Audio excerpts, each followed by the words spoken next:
C'est à vous, c'est à vous, c'est à vous. Bonsoir Coliadas, que ça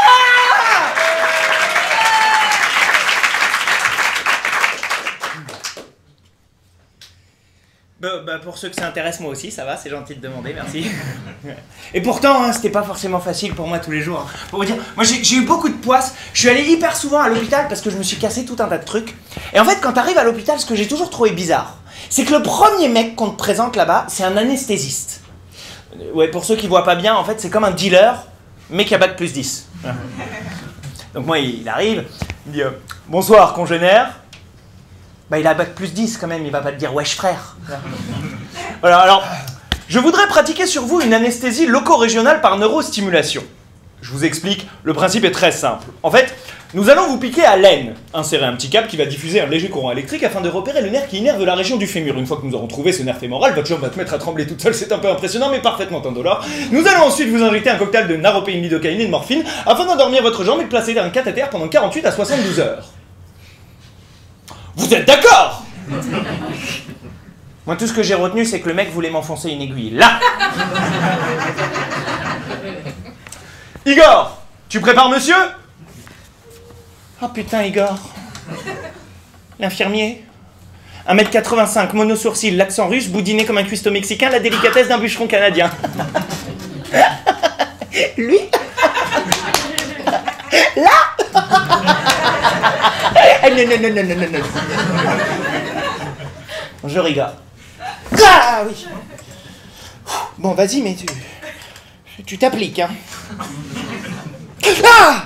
Oui, t'as raté, oui, je confirme. Vas-y. Ah! Oui, encore raté! Putain, le bâtard! Ça fait une bataille navale à 2 cm de ma couille. Bon, cette fois-ci, tu fais attention, hein. Ah! Touché! Oh bah coulé, oui. Et même aujourd'hui, vous savez, je suis très content d'être là ce soir parce que même aujourd'hui, j'ai une pote qui est venue à la maison et qui m'a cassé un petit peu la tête parce qu'elle fait partie de cette espèce de gens qui, moi, les véganes. Mais attendez, je vous parle pas des véganes, tu sais, qui sont plutôt cool, tu sais, qui mangent leurs graines comme ça tout seuls et vont chier des balistos après dans leur coin.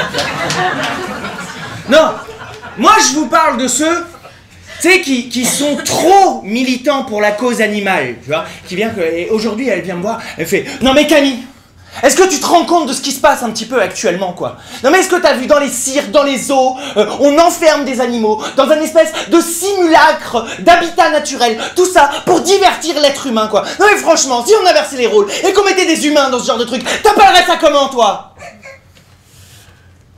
Bah, Secret Story, en fait.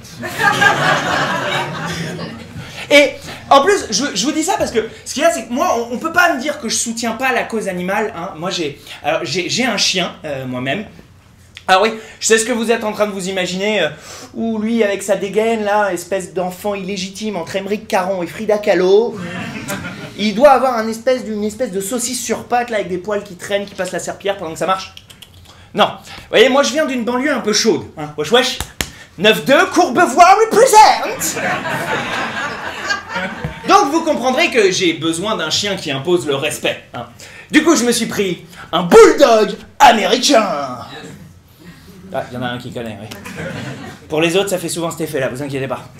Comment je pourrais vous expliquer? Si, le bulldog américain, pour que vous puissiez bien voir, en fait, tu prends un pitbull et tu le fais copuler avec un taureau.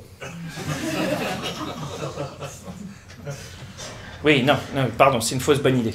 Ouais, tu vas juste te retrouver avec un pitbull mort qui a un anus de 20 cm, ça n'a pas de sens. Bon, imaginez-vous un mélange de pitbull et de taureau, et ben ça donne mon chien. Je l'ai appelé Arès, dieu de la guerre et de la destruction. Puis son petit nom, c'est Doudou.